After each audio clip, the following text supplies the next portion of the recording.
जम्मू कश्मीर में बाढ़ से अभी भी हाल बेहाल बना हुआ है। करीब 4 लाख लोग सैलाब में फंसे हैं। आर्मी और एनडीआरएफ समेत कई एजेंसियां राहत और बचाव के काम में लगी हुई हैं। अब तक करीब 43,000 लोगों को सुरक्षित निकाला जा चुका है। बाढ़, भूस्खलन और मकान गिरने से अब तक करीब 200 लोगों की मौत हो चुकी है। जम्मू कश्मीर में राहत और बचाव के काम में वायुसेना के जवान मुस्तैदी से लगे हुए हैं। वायुसेना के 61 हेलीकॉप्टर और ट्रांसपोर्ट एयरक्राफ्ट ने कल 354 फेरे लगाए। इस दौरान खाने की चीजें गिराई गई और बाढ़ में फंसे लोगों को निकाला गया।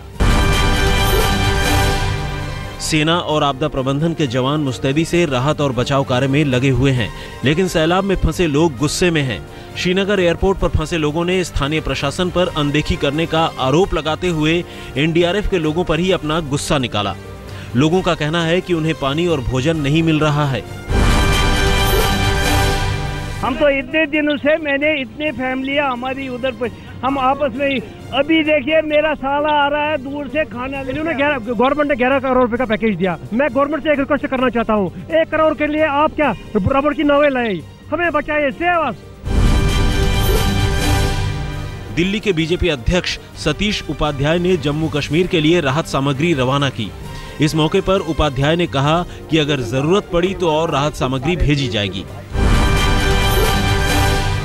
जम्मू कश्मीर के बाढ़ पीड़ितों की मदद के लिए उत्तराखंड सरकार सामने आई है। रियासी के सलाल डैम इलाके में 7 दिनों से बिजली गुल होने के खिलाफ प्रदर्शन कर रहे लोगों पर सीआईएसएफ ने लाठी चार्ज किया।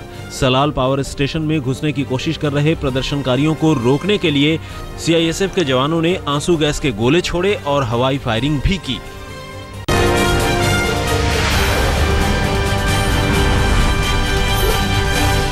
चुनाव आयोग आज हरियाणा और महाराष्ट्र की विधानसभा चुनाव की तारीखों का ऐलान कर सकता है। चुनाव की तारीखों पर विचार विमर्श के लिए कल चुनाव आयोग की बैठक हुई थी। गौरतलब है कि अक्टूबर में हरियाणा और महाराष्ट्र में विधानसभा का कार्यकाल खत्म हो रहा है। बीजेपी ने हरियाणा विधानसभा चुनाव के लिए 43 उम्मीदवारों की सूची जारी कर दी है। बीती रात चुनाव समिति की बैठक के बाद सीईसी के सचिव जेपी नड्डा ने नामों का ऐलान किया। कांग्रेस से बीजेपी में आए वीरेंद्र सिंह की पत्नी प्रेमलता सिंह को ऊंचाना कलां से टिकट मिला है। बीजेपी किसान मोर्चा के चीफ ओपी धनखड़ को बादली से, चंडीगढ़ के पूर्व मेयर ज्ञानचंद गुप्ता को पंचकुला से, कैप्टन अभिमन्यु को नारनौल से और बीजेपी हरियाणा के अध्यक्ष रामविलास शर्मा को महेंद्रगढ़ से टिकट दिया गया है। 43 सीट्स में से 7 सीटें महिलाओं को दी हैं और इस 43 सीट्स में से 11 सीट्स यूथ को दी हैं। तो इस प्रकार से हमने कोशिश की है कि एक ठीक रिप्रेजेंटेशन हो सके। प्रधानमंत्री नरेंद्र मोदी के जन्मदिन पर सूरत में होने वाले समारोह में आम आदमी पार्टी के नेता कुमार विश्वास कविता पाठ कर सकते हैं। कुमार विश्वास ने कहा कि गौ फाउंडेशन से उन्हें निमंत्रण मिला है।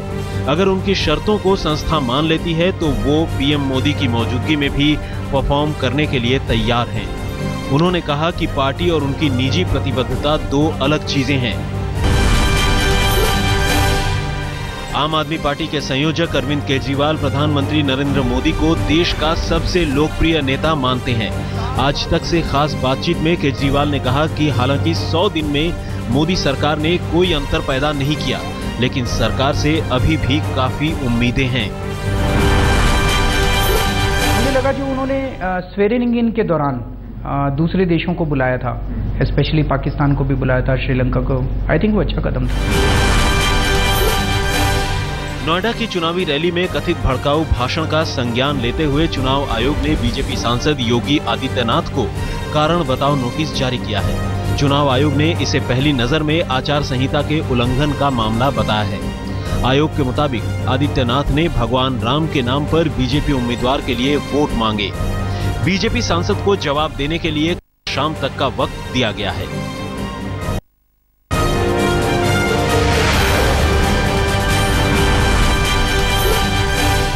तृणमूल कांग्रेस के सांसद और पश्चिम बंगाल की सीएम ममता बनर्जी के भतीजे अभिषेक बनर्जी को बीजेपी नेता सिद्धार्थ सिंह ने सियासत का नवजात बच्चा कहा है।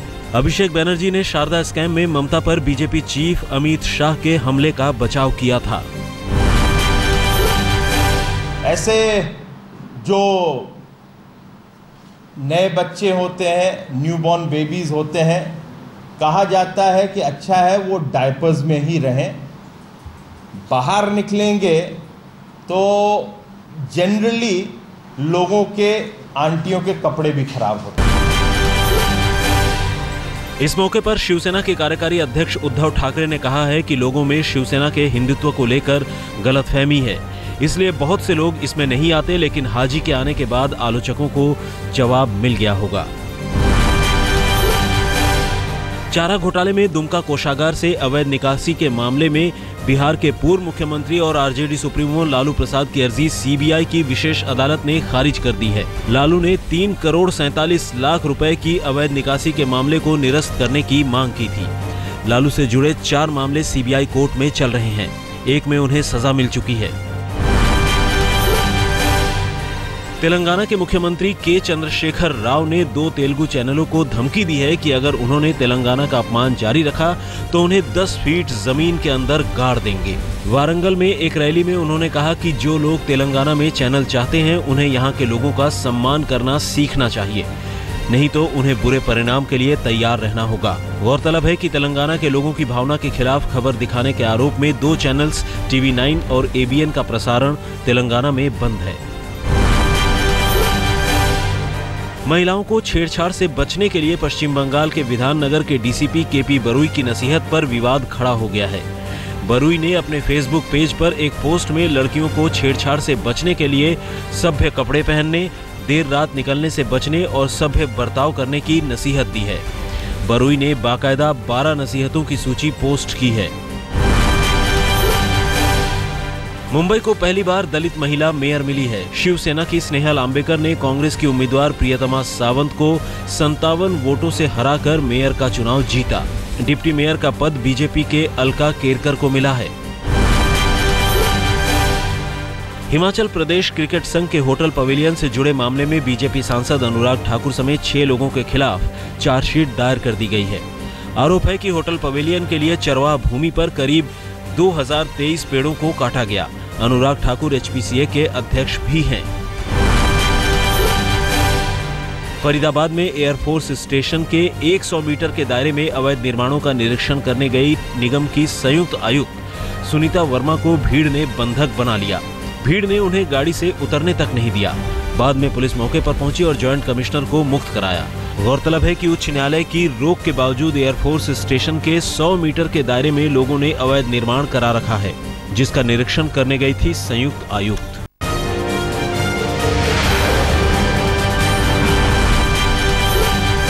फिल्म प्रोड्यूसर अली मोरानी और करीम मोरानी के मुंबई के जुहू स्थित घर के बाहर हुई फायरिंग की CCTV फुटेज आज तक के हाथ लगी है। CCTV में साफ नजर आ रहा है कि मोटरसाइकिल पर सवार 3 लोग एक के बाद एक 5 राउंड फायरिंग करते हैं। इस फायरिंग के पीछे रवि पुजारी का हाथ बताया जा रहा है। फायरिंग 23 सितंबर को रात 10:32 पर हुई थी। शारदा चिटफंड घोटाले में सीबीआई ने पश्चिम बंगाल के पूर्व डीजीपी और तृणमूल कांग्रेस के नेता रजत मजूमदार को गिरफ्तार किया है। आरोप है कि मजूमदार शारदा ग्रुप से जुड़े हुए थे। रजत मजूमदार का नाम सीबीआई को लिखी सुदीप्तो सेन की चिट्ठी में भी आया था। तृणमूल से निलंबित सांसद कुणाल घोष ने भी उनका नाम लिया था। सहारनपुर से इंडियन मुजाहिदीन के संदिग्ध आतंकी एजाज शेख की गिरफ्तारी के मामले की जांच सीओ सिटी करेंगे। गौरतलब है कि दिल्ली पुलिस ने 6 सितंबर की रात आतंकी एजाज शेख की सहारनपुर रेलवे स्टेशन से गिरफ्तार करने का दावा किया था। इससे यूपी पुलिस की सक्रियता पर सवाल उठे थे। उधर स्थानीय पुलिस सूत्रों का कहना है कि रेलवे स्टेशन पर लगे 32 सीसीटीवी कैमरों में एजाज की गिरफ्तारी से जुड़ी कोई हरकत कैद नहीं है, लिहाजा मामले की जांच सीओ सिटी को सौंप दी गई है। दिल्ली के पंजाबी बाग से 50 लाख की फिरौती के लिए किडनैप किए गए बिजनेसमैन महेंद्र बंसल के मामले में पुलिस ने 2 और अपहर्ताओं अशफाक रिजवी और मोहम्मद अशरफ को गिरफ्तार किया है। किडनैपिंग के इस मामले में एक जिम ट्रेनर लेडी सहित 3 लोगों को पुलिस ने पहले गिरफ्तार किया था।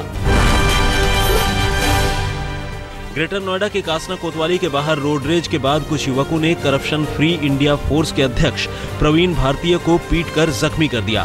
प्रवीण की कार में एक इनोवा ने टक्कर मार दी थी। इस पर इनोवा में सवार युवकों से प्रवीण की कहासुनी हो गई।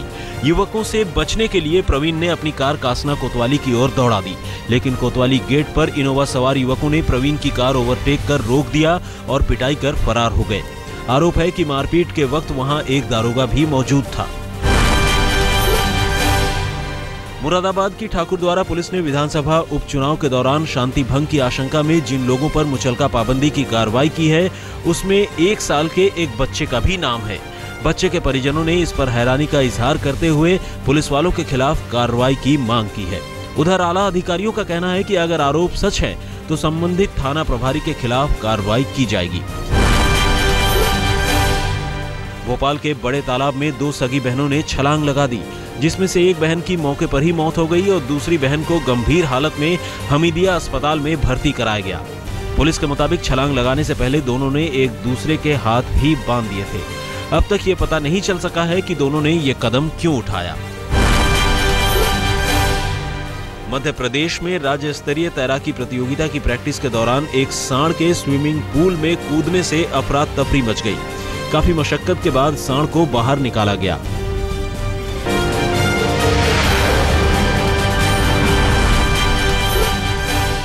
महीनों की अटकलों को खत्म करते हुए एप्पल ने 2 नए स्मार्टफोन आईफोन 6 और आईफोन 6 प्लस लॉन्च कर दिया है। इसके अलावा कंपनी ने अपना पहला स्मार्ट वॉच भी पेश किया है। दोनों ही नए आईफोन अब तक के आईफोन्स के आकार में बड़े लेकिन पतले हैं। ये आईफोन्स 19 सितंबर से अमेरिका, ब्रिटेन और अन्य देशों में बिक्री के लिए उपलब्ध होंगे, जबकि भारत में इसकी बिक्री अक्टूबर के आखिरी हफ्ते से शुरू हो सकती है। एप्पल के 16 GB स्टोरेज वाले आईफोन की कीमत 199 अमेरिकी डॉलर यानी करीब 12,000 रुपए है, जबकि भारत में बिक रहे आईफोन 5S की कीमत 41,500 रुपए है। कनाडा के खोजकर्ताओं ने 1845 में गुम हो गए 2 जहाजों में से एक का मलबा ढूंढ निकाला है। गौरतलब है कि सर फ्रैंकलिन और उनके 128 क्रू मेंबर 2 ब्रिटिश जहाजों के साथ 1845 में अटलांटिक और प्रशांत महासागर के बीच बर्फ में फंस गए थे। तब से दोनों जहाज का पता नहीं चल पाया था और ये रहस्य बना हुआ था।